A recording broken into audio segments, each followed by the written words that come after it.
السلام عليكم واهلا بكم في حلقة جديدة وبعد غياب طول كتير قوي.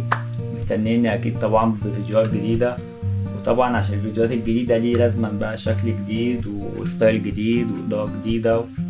ولو عجبك الشكل ده قول لي رأيك تحت في الكومنتات. وقلت لما ارجع ابدأ بفيديو ايه، قعدت افكر يمين شمال فوق تحت، ارجع بايه لحد ما لقيت كده تركاية ابتديت اعملها الفترة اللي فاتت، حاجة اسمها الدبل اكسبوجر. ايه هو الدبل اكسبوجر؟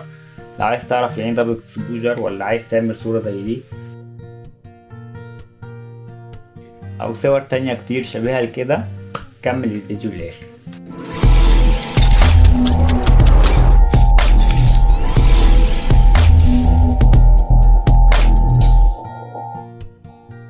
اول خطوة عشان تعمل صورة زي كده لازم تعرف ان دول صورتين متركبين في صورة واحدة.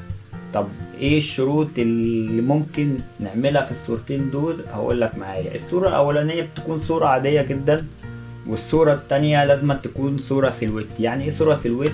يعني صورة الشخص اللي انت بتصوره يكون معلوش اضاءة وفي اضاءة ورا، فباين ان الشخص خيالي. طب انا كفوتوغرافر معايا معدات اضاءة ومعايا كاميرا، عايز اخد صورة زي كده، هعمل ايه؟ هظبط الكاميرا بتاعتي باعدادات معينة هبقى اقول لكم عليها، وفي نفس الوقت هصوره بخلفية بيضة. طب انا ما عنديش خلفية بيضة، هعمل ايه؟ هجيب الاوكتا او السوفت بوكس اللي انا بصور بيه، احطه في ظهر الموديل اللي انا بصوره. هناخد الصورتين بقى ندخلهم على برنامج الفوتوشوب، وتابع معايا الخطوات دي عشان تعرف تعملهم ازاي. اهلا بيكم مرة تانية من الكمبيوتر بتاعي المتواضع. دلوقتي معانا الصورتين اللي احنا اتكلمنا عنهم. ادي الصورة الاولانية اللي هي الصورة العادية خالص، ودي الصورة التانية اللي احنا المفروض هنشتغل عليها. طب هنشتغل عليها ازاي؟ زي ما انا قلت لكم انا مصور ازاي. انا حاطط الاوكتا ورا الموديل او ورا العروسة اللي انا مصورها. ومش شرط ان العروسة تكون عليها اضاءة منوراها، ممكن تكون صور زي كده.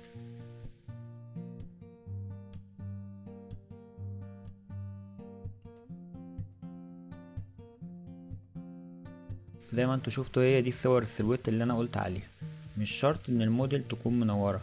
طب انا دلوقتي هشتغل على الصورة دي ازاي؟ اول صورة الكادر بتاعها مش عاجبني او عايز اعدل عليه، هنقص الصورة كده.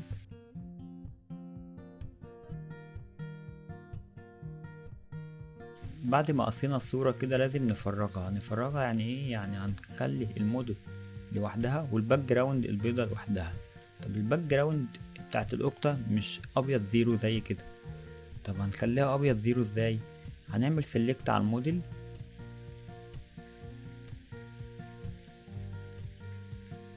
طبعا السيلكت اللي انا عامله دوت سيلكت سريع. انت ممكن بقى ايه تفنن في الصورة وتشتغل فيها اكتر في السيلكت وتحددها بالظبط.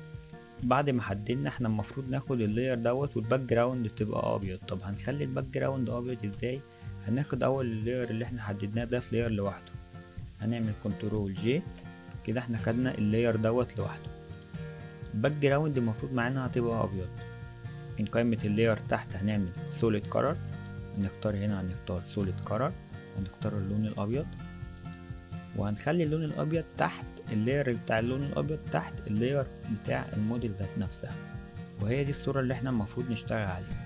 هندوس كنترول هنقف على اللاير اللي هو السوليد كولر الابيض دوت، وهنقف على اللاير اللي احنا حددناه وهنعلم عليهم الاتنين. بعد كده هندوس كنترول اي، هندمجهم الاتنين في لاير واحد اللي هو ده. كده الصورة بتاعتنا جاهزة على الشغل فيها. هنجيب الصورة التانية اللي احنا المفروض الصورة العادية خالص، هنجيب الموف تول كده وهندوس كنترول ايه كده، احنا حددنا على الصورة كلها. هناخدها قط كده زي ما احنا شايفين، نحطها على الصورة بتاعتنا. طبعا الصورة حجمها اكبر فهندوس الت ونعمل البقرة زوم اوت عشان نشوف الصورة. بعد كده هنغير حجمها للحجم الطبيعي اللي احنا ايه عايزينه على الصورة، اللي هو زي كده مثلا. وهنجيب الصورة دي تحت اللاير اللي احنا اشتغلنا عليه اصلا. بعد كده هنقف على اللاير اللي احنا اشتغلنا عليه من نورمال، هنا هنحول بلندنج مود دوت هنخليه لايتن. كده الصورة بقت معانا جاهزة. وهنعمل بقى فيها شوية تعديلات بسيطة. هنقف على اللاير اللي هو المفروض اللي احنا عايزين نحطه اللي هو دوت اللي هي الصورة ديت. هنيجي نحركه الصورة اللي فوق اللي هتتحرك معانا. ندوس كنترول زد عشان نرجع. طب عايزين نحركه هنعمل ايه؟ هنقف على اللاير دوت وهندوس شيفت على التكة هنا. خلاص كده احنا متحكمين في اللاير اللي هو ايه، في الصورة اللي تحت. كده احنا ممكن نحركه ونغير الوضعية زي ما احنا عايزين.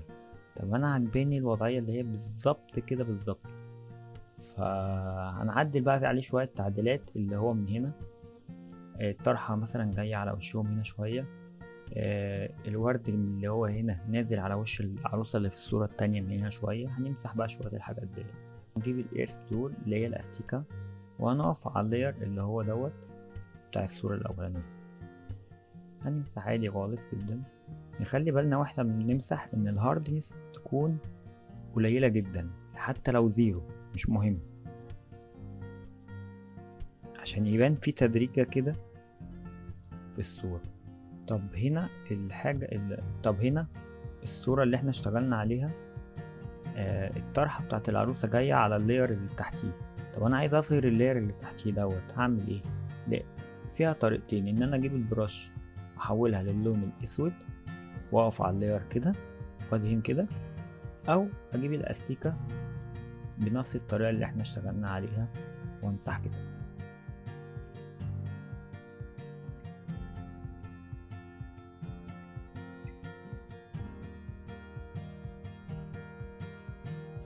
وبكده الصورة تكون جاهزة معانا. ممكن بقى نضيف ليها شوية تفاصيل بسيطة. في صورة تانية اسمها فريم دوت انا بحمله من موقع بنترست. هتكتب فريم هتلاقي اشكال منه كتير. لو كتبت مثلا ده شكل الدخان هتكتب فريم فوق هتلاقي شكل من الاشكال دي كتير. فانا عجبني الشكل دوت، ولو عايزين ممكن تكتبوه تحت في الديسكريبشن. هناخد بردك الشكل ده ممكن نحطه على الصورة بتاعتنا. نفس الفكرة، المقاس مش هو هنكبر الصورة.